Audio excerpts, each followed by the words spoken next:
मैं सोम शर्मा आपके साथ आज दोस्तों मैं आपके लिए लेके आया हूँ संस्कृत। कक्षा 6, 7, 8 सबके लिए तैयारी के लिए संस्कृत की पढ़ाई करेंगे आज। और अगर आप यूपी टेट की तैयारी कर रहे हैं तो दोस्तों मैं आपको गारंटी दिला रहा हूँ, आपको जो 30 नंबर का यूपी टेट होता है संस्कृत, जो यूपी टेट में 30 नंबर की संस्कृत आती है उसमें तो आपके 26 नंबर पक्के 26 नंबर की तैयारी कराऊंगा। दोस्तों मैं 30 में से 30 की गारंटी नहीं लूंगा। जो बंदा 30 में से 26 नंबर की तैयारी कर लेगा तो 4 नंबर वो खुद ला सकता है। ठीक है दोस्तों, आज संस्कृत का मेरा पहला वीडियो है। चलिए शुरू करते हैं। दोस्तों संस्कृत क्या होती है? संस्कृत में किन किन शब्दों से मिलकर बनी है संस्कृत? संस्कृत में दोस्तों सम उपसर्ग है, कृ धातु है, कत प्रत्यय है। संस्कृत में सम उपसर्ग, कृ धातु और कत प्रत्यय है। और सुट सुट का आगम हुआ दोस्तों। अब ये सम उपसर्ग, धातु, कृत प्रत्यय, ये सब दोस्तों मैं आगे वाली वीडियो में जब उपसर्ग पढ़ाऊंगा और ये प्रत्यय पढ़ाऊंगा तो मैं तब आपको सब समझा दूंगा। चलिए दोस्तों, संस्कृत शब्द का अर्थ। संस्कृत शब्द का अर्थ है शुद्ध एवं परमार्जित भाषा।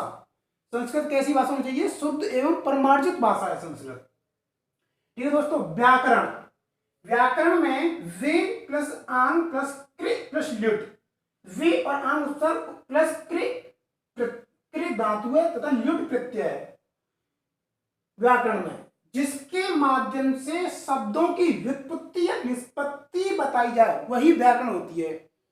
व्याकरण किसे कहते हैं? जिसके माध्यम से शब्दों की निष्पत्ति या व्युत्पत्ति बताई जाए वही व्याकरण होती है, उसी को व्याकरण कहते हैं। व्याकरण शब्द शास्त्र या पद शास्त्र होती है। व्याकरण कैसी होती है?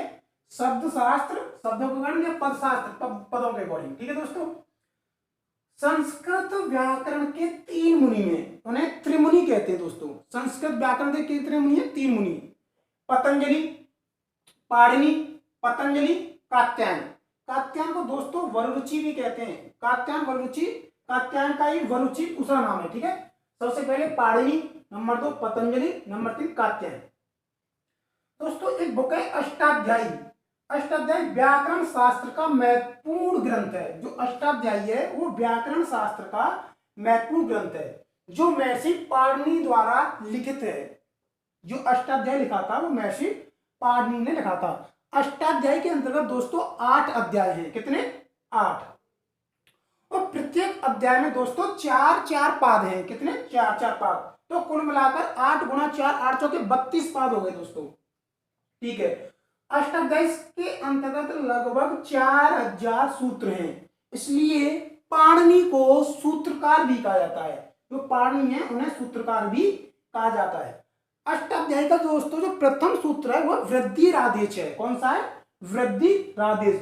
तथा जो अंतिम सूत्र है वो है अ। ये आपको याद रखना पड़ेगा। पहला सूत्र है वृद्धिरादेश तथा अंतिम सूत्र है अ। जो महर्षि कात्यायन है, जिन्हें वररुचि भी कहते हैं, उनका दूसरा नाम वररुचि भी है। उन्होंने अष्टाध्यायी के सूत्रों पर वार्तिक लिखा है। महर्षि कात्यायन ने, जिनका जो दूसरा नाम वररुचि है, उन्होंने अष्टाध्यायी के सूत्रों पर वार्तिक लिखा है। इसलिए जो महर्षि कात्यायन है उन्हें वार्तिककार भी कहते हैं। उनका दूसरा नाम क्या है? वार्तिककार। और आपके महर्षि पतंजलि हैं, उन्होंने अष्टाध्यायी के 4000 सूत्रों में 4000 सूत्रों पर एक विस्तृत भाष्य लिखा है। क्या लिखा है? एक विस्तृत भाष्य लिखा है। इसलिए जो पतंजलि है उनको हम महाभाष्यकार कहते हैं। क्या कहते हैं? महाभाष्यकार। भाष्यकार के रूप में पतंजलि प्रसिद्ध हैं, और जो पतंजलि है वो भाष्यकार के रूप में प्रसिद्ध हैं। भट्टोजी दीक्षित ने सूत्रों पर वृत्ति लिखी है दोस्तों। जो भट्टोजी दीक्षित हैं उन्होंने सूत्रों पर वृत्ति लिखी है, इसलिए भट्टोजी दीक्षित को वृत्तिकार भी कहते हैं। क्या कहते हैं? वृत्तिकार। और इन्हें वृत्तिकार के नाम से जानते हैं। भट्टोजी दीक्षित की जो सिद्धांत कौमुदी है, भट्टोजी दीक्षित की एक प्रसिद्ध रचना है सिद्धांत कौमुदी। कौन सी है? सिद्धांत कौमुदी। वो भट्टोजी दीक्षित की प्रसिद्ध रचना है। चलिए दोस्तों, ये था संस्कृत के बारे में जो महत्वपूर्ण जानकारी। अब पढ़ेंगे, अब हम शुरू करते हैं वर्ण विचार। दोस्तों संस्कृत का मैं कोई भी टॉपिक आपके लिए नहीं छोड़ूंगा। कोई भी जो इंपॉर्टेंट है वो सब पढ़ाऊंगा आपके लिए। जो यूपी टेट में आने के लिए है वो सब पढ़ाऊंगा मैं। 26 नंबर की अच्छी तैयारी करा दूंगा। 4 नंबर आप खुद ला सकते हो। ठीक है दोस्तों, 4 नंबर आप खुद ला सकते हो। चलिए दोस्तों अब पढ़ेंगे वर्ण विचार। वर्ण विचार, वर्ण क्या होते हैं दोस्तों? वर्णों को भी अक्षर कहते हैं। वर्ण उन्हें कहते हैं न क्षरति इति अक्षरा, ऐसे अक्षर जिनका क्षरण ना उसके, विनाश ना उसके, वे अक्षर कहलाते हैं या वर्ण कहलाते हैं या ध्वनि कहलाते हैं। वर्ण, दूसरी भाषा में हम मुख से जिन ध्वनियों का उच्चारण करते हैं वही वर्ण होते हैं। हम मुख के द्वारा जो ध्वनि निकालते हैं क म फ, वही वर्ण होते हैं। इन्हें वर्ण या अक्षर भी कहते हैं। ठीक है, वर्ण का अर्थ न क्षरति इति अक्षरा, अर्थात जिनका क्षरण या विनाश ना हो सके वे अक्षर होते हैं। ठीक है, जैसे कि अ ई उ क, यही होते हैं अक्षर या वर्ण।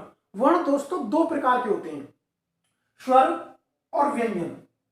स्वर दोस्तों, स्वरों को अच भी कहते हैं। अब आप ये करेंगे कि अच क्यों कहते हैं? क्योंकि जो पाणिनि है, जो उन्होंने स्वरों को अच कहा है, क्योंकि जो पाणिनि का जो मैस्वर सूत्र हैं 14, उनके द्वारा स्वरों को अच कहा गया है।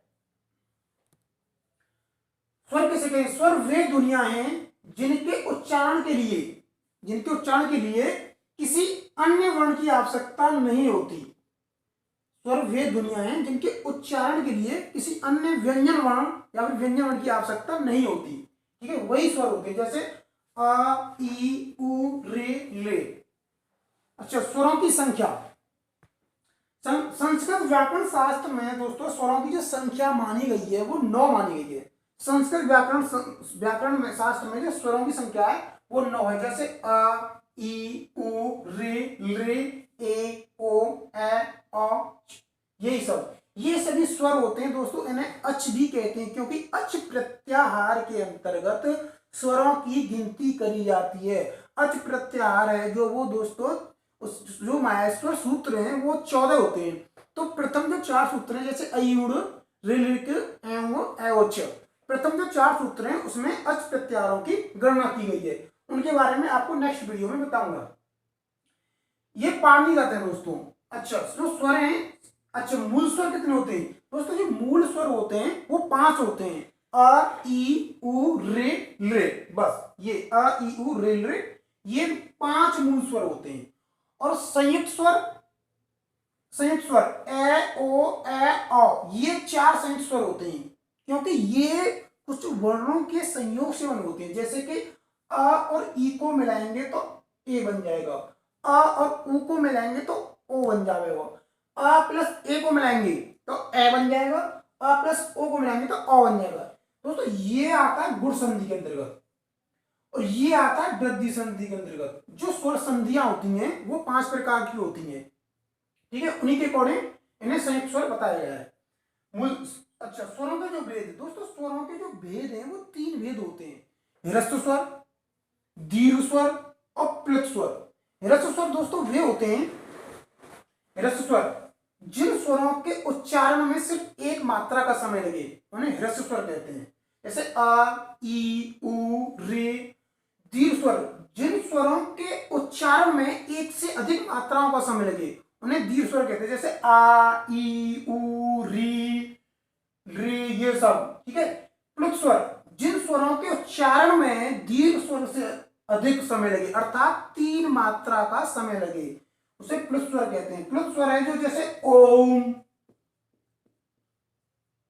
राउम, इस तरीके से प्लुत स्वर कहते हैं। ठीक है दोस्तों, अब पढ़ते हैं व्यंजनों के बारे में यहां से आगे। तो स्वरों के बारे में मैंने कोई भी आपके लिए कुछ छोड़ा नहीं है। कोई भी क्वेश्चन जो भी आएगा उसमें से इसी में से फंसेगा। मैं आपको संस्कृत की बहुत अच्छी तैयारी करवाऊंगा। ठीक है दोस्तों, अब देखते हैं अ ई उ रे, ये 4 वर्ण हैं। इनके प्रत्येक वर्ण के 18 भेद होते हैं दोस्तों। कितने? 18। अ ई उ रे प्रत्येक वर्ण के 18 भेद होते हैं। ऋ ए ओ ए ओ के 12 भेद होते हैं। यदि दोस्तों आपसे अ या ई उ या रे इनमें से किसी एक का भेद पूछ रहा है तो 18 भेद, सबके 18 और इनके सबके 12 भेद होते हैं। यदि आपसे अ और ले दोनों को मिला के पूछा जाए तो दोस्तों आपको 18 प्लस 12 इक्वल टू 30, 30 भेद हो जाएंगे। ठीक है, किसी भी इस वर्ग में से इसमें से किसी को मिला के पूछा जाए तो 18 12 30 भेद हो जाएंगे इन दोनों वर्णों के। ठीक है, अब पढ़ेंगे दोस्तों व्यंजन। व्यंजन क्या होते हैं? व्यंजन वर्ण उन वर्णों को कहते हैं जो स्वतंत्र होते हैं, मतलब इन्हें बोलने के लिए या पढ़ने के लिए या फिर उनका उच्चारण करने के लिए स्वर वर्णों की आवश्यकता नहीं होती है, ये अपने आप में स्वतंत्र होते हैं। दोस्तों व्यंजनों को हल भी कहते हैं। स्वरों को अच कहा जाता था और लेकिन व्यंजनों को हल कहा जाता है, क्योंकि जो पाणिनिगत जो 14 माहेश्वर सूत्र हैं उसमें स्वर और व्यंजन दोनों की चर्चा की गई है। जो स्वर हैं उनमें जो अच प्रत्याहार है उसके अंतर्गत स्वर आते हैं और जो हल प्रत्याहार है उसके अंदर व्यंजन आते हैं।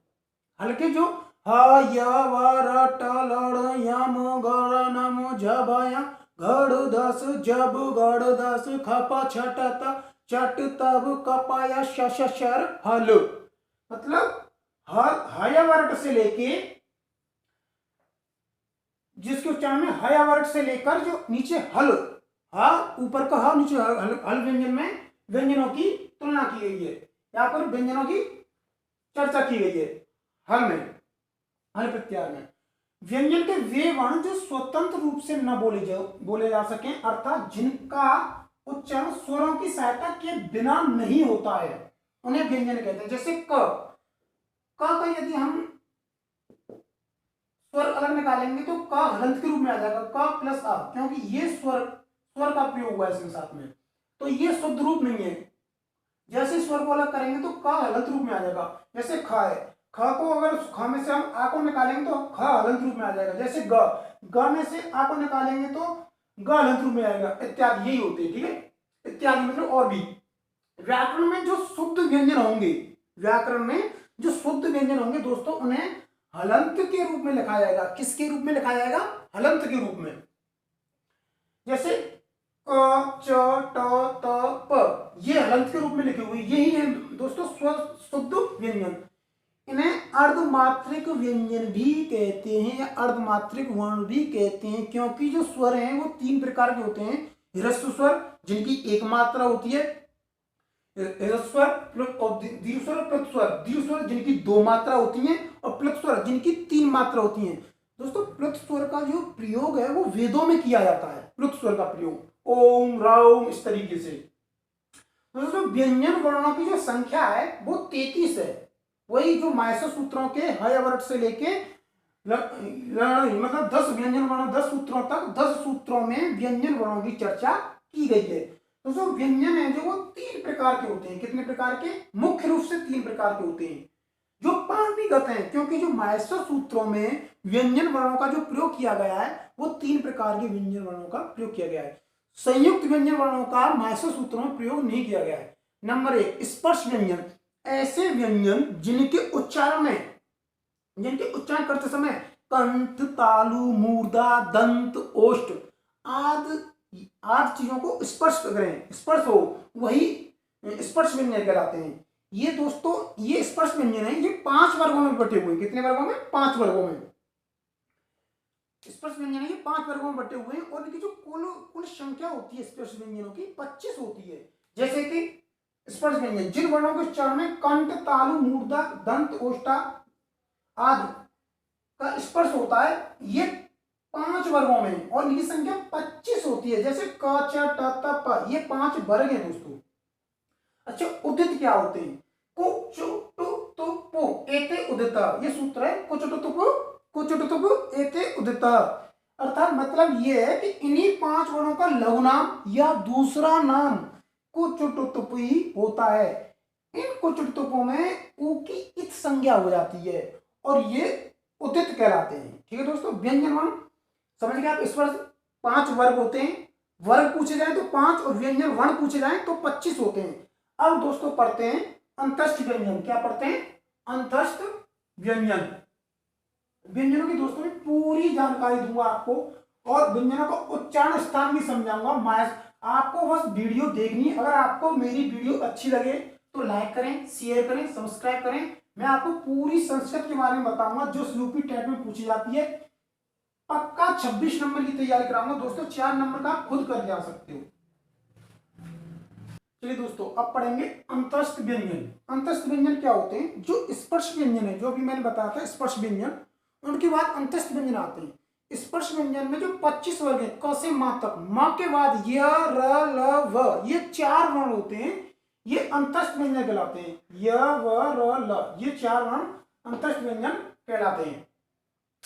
इन अंतस्थ व्यंजनों को दोस्तों अर्धस्वर भी कहा जाता है। क्या कहा जाता है? अर्धस्वर भी कहा जाता है। चलिए, अंतस्थ व्यंजन का संस्कृत में सूत्र है यड़ो अंतस्थ, यड़ो अंतस्थ। ऊष्म व्यंजन, इसका सूत्र है सल ऊष्माण। क्या? सल ऊष्माण।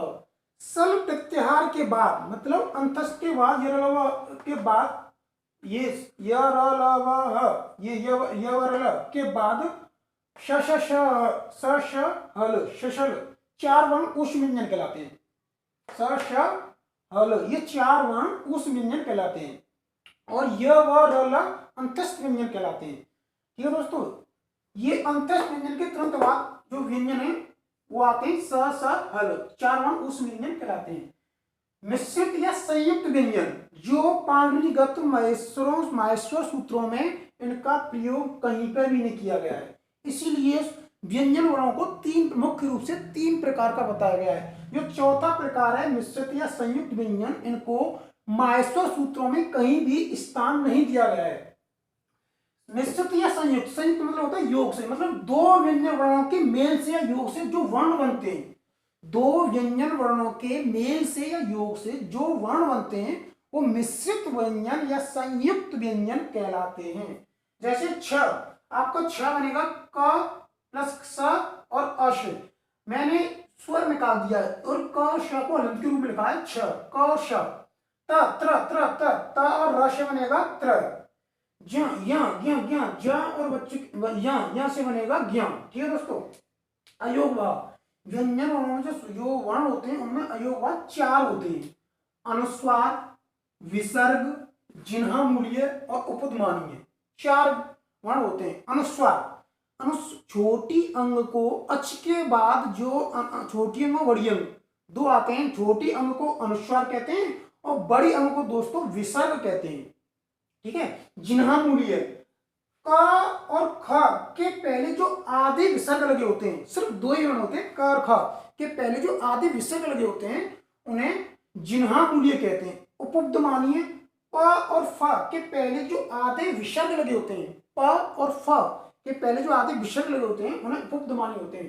दोस्तों अंतस्थ व्यंजन आपके य, व, र, ल, ऊष्म व्यंजन, श, श, हल और मिश्रित व्यंजन, ये दोस्तों तीनों के अंतर्गत 4 वर्ण आते हैं और स्पर्श व्यंजन के अंदर आते हैं 25। इसी प्रकार दोस्तों 25 और 4 29 और 4 33 जो व्यंजनों की संख्या बताई गई है 33 व्यंजन। ये जो मिश्रित व्यंजन है इन्हें व्यंजनों के अंतर्गत नहीं गिना गया है, इसलिए जो व्यंजनों की संख्या होती है 33 होती है। चलिए दोस्तों, मैंने आज आपको स्वर और व्यंजन के बारे में पढ़ाया है,